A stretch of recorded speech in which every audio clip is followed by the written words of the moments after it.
చెప్పండి చిలకమది గారు, నిన్న ఏదైతే కేబినెట్ సమావేశం జరిగిందో ఈ కేబినెట్ సమావేశంలో తెలంగాణ రైతాంగం ఎంతో ఆసక్తిగా ఎదురు చూసిన పరిస్థితి. స్వయంగా రాష్ట్ర ముఖ్యమంత్రి సీఎం రేవంత్ రెడ్డి మున్సిపల్ ఎన్నికల ముందు రైతు భరోసా ఎన్నికల తర్వాత వెంటనే జమ చేస్తాము, 9,000 కోట్ల భారమైన భరిస్తాము, రైతులకు రైతు భరోసా విడుదల చేస్తాము అనేది చెప్పారు. దానిపైన నిన్న కేబినెట్ లో ముఖ్యమైన అంశం అదే ఉంటుందని రాష్ట్ర రైతాంగం ఆశించింది. కానీ అనుకున్నది జరగలేదంటూ అటు బీఆర్ఎస్ ఇటు బీజేపీ భారీగా విమర్శలు చేస్తున్న పరిస్థితి. మరోసారి రైతుల్ని మోసం చేయడానికే కాంగ్రెస్ ప్రభుత్వం చూసింది. ఎక్కడ రైతుల మ్యాటర్ ప్రస్తావన రాలేదు కేబినెట్ లో. అలానే వ్యవసాయ శాఖ మంత్రి తుమ్మల నాగేశ్వరరావు కూడా డుమ్మా కొట్టారు అంటూ భారీగా విమర్శలు చేస్తున్న పరిస్థితి. ఎలా చూడొచ్చు దీన్ని? నమస్కారం అండి. ఈరోజు తెలంగాణ రాష్ట్రంలో రైతులు, కర్షకులు, కార్మికులు, అన్ని వర్గాల ప్రజలు చేపడితేనే కాంగ్రెస్ పార్టీ అధికారంలోకి వచ్చింది. మీకు అందరికి తెలుసు, గత ప్రభుత్వాలు రైతులను మోసం చేసినాయి. కానీ కాంగ్రెస్ పార్టీ అధికారంలోకి వచ్చిన తర్వాత రైతు పక్షపాతిగా ఈరోజు ముందుంటుంది. రైతు భరోసా అని నిధులు ఇస్తామని చెప్పేసి గవర్నమెంట్ చెప్తా ఉంది తప్పి ఖచ్చితంగా రైతు భరోసాకు నిధులు ఇస్తాము. దీని మీద అన్ని కులంకషక నిర్ణయాలు క్యాబినెట్ లో యాక్చువల్ గా నిన్న నిర్ణయం తీసుకోవడం జరుగుతుండే. కానీ తర్వాత సపరేట్ సమావేశం పెట్టి అసెంబ్లీ ముందు ఖచ్చితంగా రైతు భరోసా నిధులు ఇవ్వాలని చెప్పేసి ముఖ్యమంత్రి గారు మాట్లాడుతూ ఉన్నారు. దీన్ని ఏ విధంగా ఇవ్వాలి, ఎట్లా ఇవ్వాలని చెప్పేసి, ఎందుకంటే బడ్జెట్ కొద్దిగా ప్రాబ్లం ఉంది కాబట్టి ఖచ్చితంగా అన్ని నిధులు మొత్తం జమ అయిన తర్వాత ఖచ్చితంగా తెలంగాణ రాష్ట్ర ప్రజాప్రభుత్వం లక్ష్యం రైతులను ఆదుకోవడం. ఎందుకంటే ఈ దేశానికి అన్నం పెట్టేది రైతన్న, రైతుకు వెన్నముక్కగా ఉన్నటువంటి అవసరం అందరి మీద ఉంది కాబట్టి ఖచ్చితంగా ఏది ఏమైనా మన ముఖ్యమంత్రి గారు రైతు పక్షపాతిగా ఉన్నారు. రైతు భరోసా ఖచ్చితంగా నిధులు ఇచ్చి తీర్పునని చెప్పేసి మేము కోరుకుంటా ఉన్నా.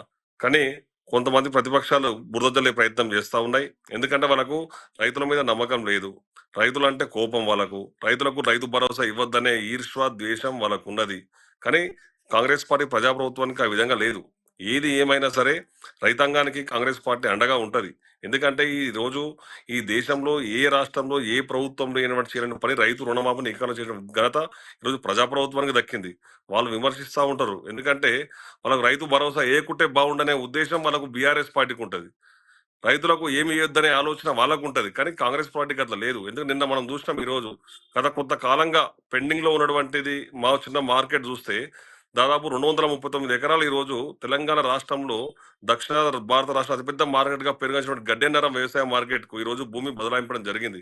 చాలా గొప్ప విషయం ఈ రోజు. ఎందుకంటే గత ప్రభుత్వము రైతుకు మార్కెట్ కడతా అని చెప్పేసి తీసుకొచ్చి రోడ్ల మీద పడేస్తే వాళ్ళు వేసినటువంటి నిధుల దుర్వినియోగం కారణంగా మొత్తం షెడ్లను చెల్లాచెదరు అయిపోయి రైతులకు గాయాలైన పరిస్థితి ఉంటే, కానీ ఈ ప్రభుత్వం అధికారంలోకి వచ్చిన తర్వాత, నేను చైర్మన్ అయిన తర్వాత దాదాపు 239 ఎకరాలు ఈ రోజు మన మార్కెట్ పేరు మీద చేయడం అంటే ఈ రైతుల కోసం చేసినట్టే కదా.